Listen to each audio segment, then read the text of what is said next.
Today we're going to be talking about creating an emergency plan for your home or your farm or your business and the importance of doing so and how to go about it. Why do we want to have an emergency plan for our farm or our business, even our home? Well, first of all, as you can see, we're at the site of a farm where a tornado just occurred a few days ago. Our Purdue research shows over the years that 1 in 9 farm families experiences a farm injury that requires medical attention every year.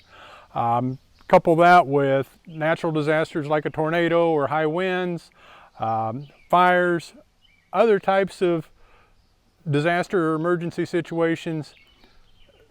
Unfortunately, eventually something will happen. And to be prepared for it,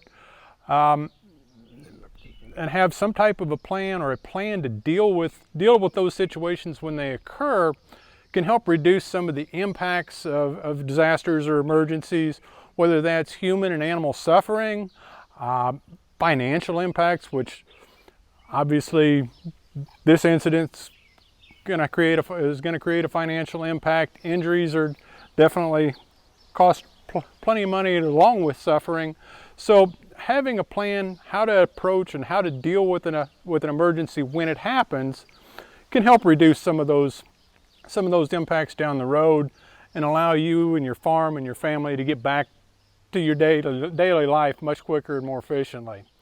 Finally, an emergency plan puts everybody on the same page, whether it's the family, your farm staff, or business staff, along with the first responders or the local emergency management services, so that everybody knows what's there, what might be an issue, what might be potential hazards for first responders, and also what resources are available and how to go about addressing a particular emergency on your farm. Let's move on and talk a little bit about what would actually go into that emergency plan. First of all, we want to know who might be affected if a disaster affects your farm or impacts your farm. And that would include a listing of any owners, family members, employees, regular guests who might typically likely be on the farm or in the area in the event of an emergency. That's also a great time to take account of anybody that might have special considerations, such as a disability that might impact how a rescue or an emergency response might be conducted for that particular individual. We also need a list of emergency contact information, which this is a tool not only that can be used by the farm family or the farm staff, but also can also be used by first responders. And the types of emergency contact information we're looking for, of course, in many communities, 911, that will contact your EMS, your fire department, your law enforcement. It's also good to have a copy or not only have the 911, but also have the non-emergency number for your local emergency management or your local law enforcement. If you have neighbors that are familiar with your operation, if you might not be available, have their contact information available. Utility companies, gas company, if a disaster occurs, it's a whole lot easier to have that information right in your hands rather than digging through the phone book or whatever to find that information to report an outage or report a situation. And finally, on a farm, we have a lot of potentially hazardous situations that if perhaps the farm owner is not available, such as pesticide storage or fuel storage. Provide a list to your fuel provider, your chemical provider, perhaps their feed company or your veterinarian. Moving on, we need our farm location. Where are you located? Have the 911 address for each farm site. A lot of our farms have separate farmsteads or perhaps several different centers, or might say centers of operation. Have the 911 addresses for those locations. Maybe even GPS coordinates. They're so easy to pull the GPS coordinates off of your phone or your mapping program.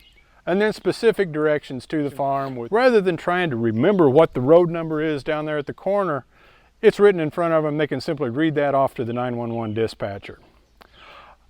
Some information about what your farm consists of. This particular farm we're at today has beef cattle. There's row crops as well as some row crops and forages. It doesn't have to be terribly specific, but at least let your first responders have an idea of what to expect when when they do go to that farm. And finally, farms tend to have a lot of useful resources that can be used in the event of an emergency, whether that's a loader tractor or a water source such as a pond or a creek nearby where water can be pulled to use for a fire. Assemble those resources, have a list of those so that in the heat of the moment you can remember them. They're right there in front of you. The final part of most farm plans or farm emergency plans that might be one of the more important contents is a farm map. And this map can be something as simple as a hand-drawn sketch. It needs to be to scale as much as possible, or with the many different types of computer mapping programs, download a picture of your farm, a satellite picture of your farm, and label. But what we want to do is highlight where the particular buildings are and what they're used for, and maybe what contents are within that building, especially perhaps if there's livestock in a building or it's used for chemical storage or whatever.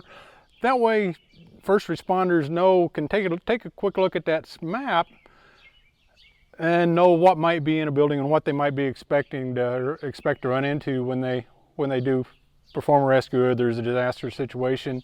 Mark your utilities, the power pole, with the transformer, water sources, LP or natural gas lines, fuel and chemical storage areas already mentioned.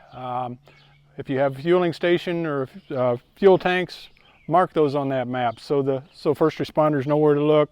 Any natural features that might create environmental concerns in a disaster, such as creeks or ponds, maybe steep slopes that might affect how first responders respond to an emergency, whether it's a fire or something like that. And finally, a little wider look out at the general neighborhood. Are there a nearby park or a school that should there be a subdivision if there's a fire that might be toxic smoke or that cause toxic smoke? Is there somewhere downwind that might be affected? That can all be marked on that farm map. Another thing we recommend, it might not exactly be part of your farm emergency plan or your farm map, but it goes right along with what we're doing, is conduct an inventory of your farm. I would call it a video inventory. Take pictures of your facilities. Take pictures of, say, inventory with your crop storage, your crop facilities, your livestock. Not necessarily to be used as part of the emergency plan, but perhaps just as importantly, can be used in the event of a disaster. For insurance purposes, you can provide your insurance agent those pictures to document what was there before that incident happened. Include that. Go ahead and include that with your emergency plan. This is a good time to also mention that some insurance companies actually provide a small discount for those who have some type of a plan or a document that for an emergency plan. Always talk to your insurance agent about that. It varies by company, but certainly worth checking into. Finally, we'll close out. We've just hit the highlights of what the importance of a farm emergency plan and what might go into one. For more details, we encourage you to go to nprepared.org and click on the resources tab at the top and find our page that we have dedicated to developing a farm emergency plan. We have a fillable template that you can download and either fill out by hand or fill it right on the computer that contains most of the information that a typical farm emergency plan would need. If you need additional information, we've got a variety of other resources there that'll help walk you through the process. Encourage you to take your whole family to be involved in the process and just take some time and go through the template, fill it out for your farm. If you have questions or need further assistance, don't hesitate to email us at nprepared@purdue.edu or contact your county extension educator for assistance as well.